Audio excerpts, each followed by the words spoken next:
This is the Tree of Life, Season 19, Chapter 7.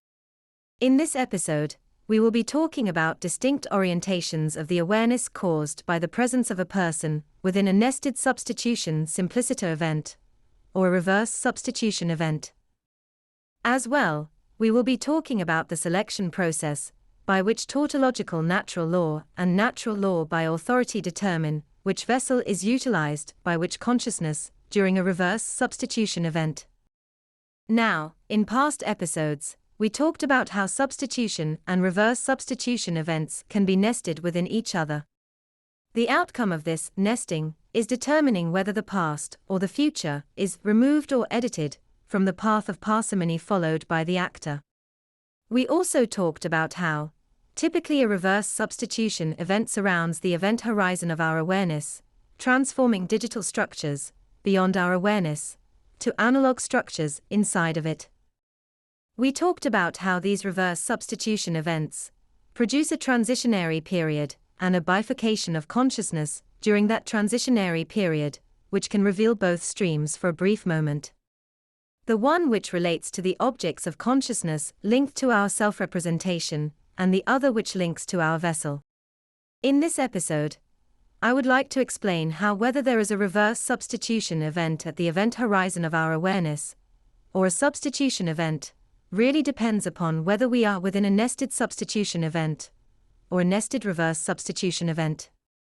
And further, this nesting determines our orientation to a task, which determines how our consciousness will stack within a sequential substitution event.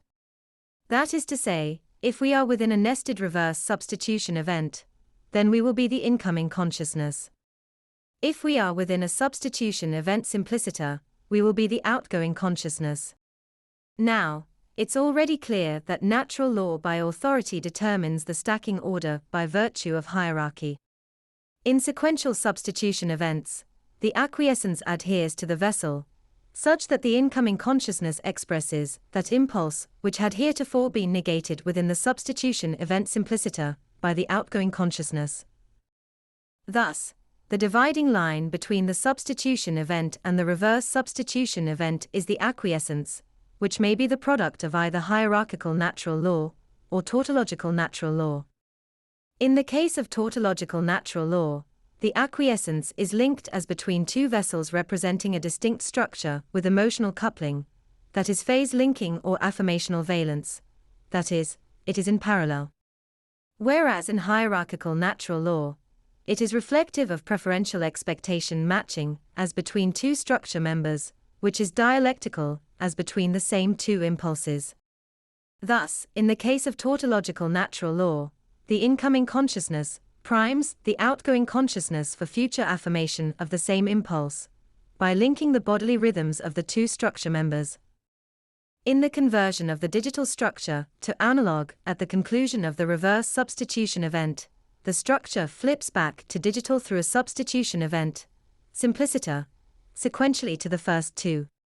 That is, unless it is followed by another reverse substitution event, wherein the affirmation is met with negation after acquiescence. When there is no subsequent reverse substitution event, i.e. fourth substitution event, the result is archetypal convergence, as between the outgoing and incoming consciousness. So what determines the incoming consciousness? The answer is, the incoming consciousness is filtered according to tautological natural law by the consciousness, which already acquiesces to that impulse with their own vessel, and has thus made it part of their self-representation. Now, natural law by authority, on the other hand, is determined by preferential expectation matching by some authority. That is to say, that the stacking of the outgoing and incoming consciousness represents delegation of the task, such that although the task is performed by the incoming consciousness during the reverse substitution event, it is prospectively overwritten to include the outgoing consciousness. Although practically, causal reordering appears in the present to have the same impact to the incoming consciousness, that is, both seem like erasure of the past, in fact only one, substitution events, represent erasure of the past through path parsimony, the other is prospective elimination of a possible future. The current event describes the orientation of the awareness of a person at any given point in time. Thus, if one maintains a reverse substitution event at the event horizon of the awareness, then as one moves into the future, one's path is always erased prospectively. Whereas, if one maintains a regular substitution event, one's past is. Since we see that the outgoing consciousness is not contemporaneously within their vessel during a reverse substitution event, but in some other, we can see that the consciousness must propagate as a wave beyond the awareness of the vessel. Thus, as it moves from vessel to vessel in front of the vessel temporally, it can becoming encoded with that experience, resulting in what was described in a much earlier podcast as retrotemporal information. That's the end of the podcast for today.